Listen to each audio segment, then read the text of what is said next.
gran reto, el desafío de la aprobación del TEMEC, el Tratado México, Estados Unidos y Canadá, el contexto, los personajes, lo que está ocurriendo en el mundo, esta guerra comercial que hay entre Estados Unidos y China, todo eso marcará las siguientes semanas para, ojalá, ver que se apruebe el famoso TEMEC. Lo vamos a discutir aquí con Luis de la Calle. Acompáñenos en #Tu Economía en Juego. El mundo atraviesa amenazas muy serias para el crecimiento económico, se habla de recesión y en ese contexto a México le falta resolver una variable fundamental que es el acuerdo comercial con Estados Unidos y Canadá. ¿Lograremos que se ratifique en Estados Unidos y Canadá? Ese es el tema. Comenzamos. En un escenario incierto, Hoy más que nunca tu economía y la mía están en juego. ¿Cómo te van a afectar las nuevas decisiones? ¿Tu dinero te va a alcanzar o no? Si no hay confianza, los inversionistas se van. Exacto. Soy Alberto Aguilar, don Dinero, y sé que para ti cada peso cuenta. y yo soy Carlos Mota. Portafolios, empresas y movimientos monetarios es lo mío. ¿Quién, cuándo, pero sobre todo, cómo le van a hacer? La economía, cuando está en juego, debe merecer nuestra atención. Y que esta toma de decisiones sea favorable para nuestra familia y nuestro día a día. Por eso, #Tu Economía en Juego comienza ya. Amigos, muy buenas noches. Pues ya estamos aquí en #Tu Economía en Juego. Gracias por acompañarnos. Hoy vamos a platicar de un tema muy relevante que es uno de los temas que mantiene incertidumbre en la economía mexicana. El tema del TEMEC. Se podrá ratificar en los Estados Unidos y Canadá. Y bueno, pues hoy vamos a platicar nuestro invitado inmejorable, Luis de la Calle. Él es economista. Luis, muchas gracias por acompañarnos. Buenas noches. Alberto, buenas noches, es gusto saludarte. Y me da mucho gusto saludar a mi compañero Carlos Mota. Carlos, ¿Cómo estás, Alberto? qué gusto. Hola, Luis. ¿Qué tal, Bueno, Carlos? pues Luis, de las grandes interrogantes es el tema del TEMEC. Un acuerdo que ya está negociado, un acuerdo que México ya ratificó, pero que lamentablemente se ha complicado en los Estados Unidos, en Canadá, por las variables políticas. ¿Cómo ves el escenario del acuerdo comercial trilateral que tiene México, que es fundamental para nuestra economía? Bueno, efectivamente, como dices, Alberto, el tratado ya fue aprobado en México por el Senado de la República y está pendiente la aprobación por parte del Congreso de Estados Unidos, donde tienen que votar ambas cámaras, la Cámara de Diputados y la Cámara de Senadores.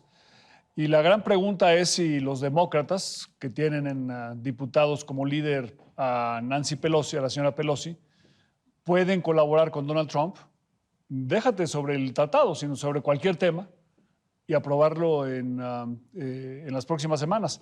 Si no se avanza, si no tenemos noticias positivas en los próximos 15 días, probablemente ya no se pueda aprobar en 2019 y tendría que pasar la aprobación a 2020, pero 2020 hay elecciones y entonces se pondría en duda la viabilidad política del TEMEC en Estados Unidos en su Congreso, ¿no? Entonces es lo que se está esperando. ¿En qué medida puede haber una colaboración entre demócratas y republicanos cuando casi no la ha habido en ningún tema, ¿no? ¿Tú crees que tiene las palancas de acción suficientes el gobierno de México, los cabilderos mexicanos, los empresarios mexicanos para mover un poco esta conciencia en los demócratas? No, este es un asunto básicamente interno de Estados Unidos. Curiosamente, el TEMEC, USMCA se llama en inglés, tiene poca oposición en Estados Unidos. O sea, a pesar de todo lo que hemos escuchado de los ataques de Donald Trump al tratado, etcétera, en los últimos 2 años el tratado actual ha mostrado una importante fortaleza. Sigue vigente, las exportaciones de México siguen creciendo, nuestra participación en ese mercado va para arriba y el apoyo al comercio con México y al tratado en la opinión pública, incluso entre el ámbito político, ha subido.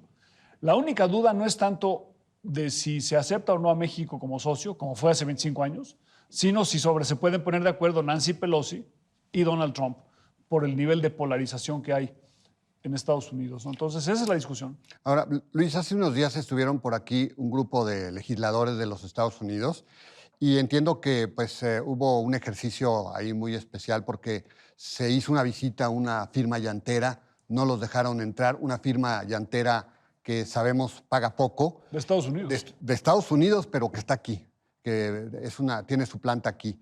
Y al final de cuentas, bueno, pues esto no gustó mucho. Y lo que trataron de hacer este grupo de legisladores de los Estados Unidos es tratar de demostrar que aquí en México se paga poco, que hay un dumping salarial, porque ellos tratan de reabrir el acuerdo comercial en la parte laboral y están buscando una instancia supranacional que revise las reformas laborales que ha hecho México. ¿Cómo ves este tema? Hay 2 temas en la parte sustantiva hay dos temas que preocupan a los demócratas y que han pedido cambios. Uno de ellos es la aplicación de las leyes laborales. Ellos piensan que en México no hay razones suficientes para pensar que la reforma laboral reciente va a aplicarse fielmente. El anexo 23A, que dice una serie de condiciones que deben existir en ámbito laboral en México, no es bien aplicable si no se fortalece el sistema de solución de controversias. Entonces, lo que quiere hacer Estados Unidos es que haya un mecanismo eficaz para la aplicación de esas normas. Lo que debieran querer Canadá y México, y nosotros ahora sí convencer al Partido Demócrata, es que el sistema de solución de controversias sirva, pero no solamente para el ámbito laboral, sino para el ámbito ambiental también y el ámbito comercial, incluida la seguridad nacional, para evitar que Estados Unidos pueda abusar de las cláusulas comerciales para impedir la exportación de productos mexicanos a ese país. Entonces, ese es el primer tema, un tema muy importante. Ahí hay un riesgo muy grande para México, y el riesgo es que Estados Unidos decida que ellos van a tener un mecanismo unilateral para decidir si en México están aplicando las leyes laborales mexicanas. Y México yo creo que debe oponerse a eso, y nosotros vamos a insistir en un mecanismo trilateral donde a través de paneles de solución de controversia que funcionen podamos litigar si se están aplicando o no las leyes laborales. Un aspecto muy importante en este sentido va a ser la publicación el 8 de septiembre del paquete económico del presidente de la República que envía a la Cámara de Diputados, porque en él va a venir el presupuesto para la Secretaría del Trabajo y para la implementación de las reformas laborales. Si el paquete que envía el presidente no tiene suficientes recursos para la transición al nuevo modelo laboral, vamos a generar oposición de parte del Partido Demócrata. Y el otro tema son las medicinas, la protección que se dio a los datos de medicinas biotecnológicas hasta 10 años. Los demócratas piensan que eso es mucho y quisieran recortarlo.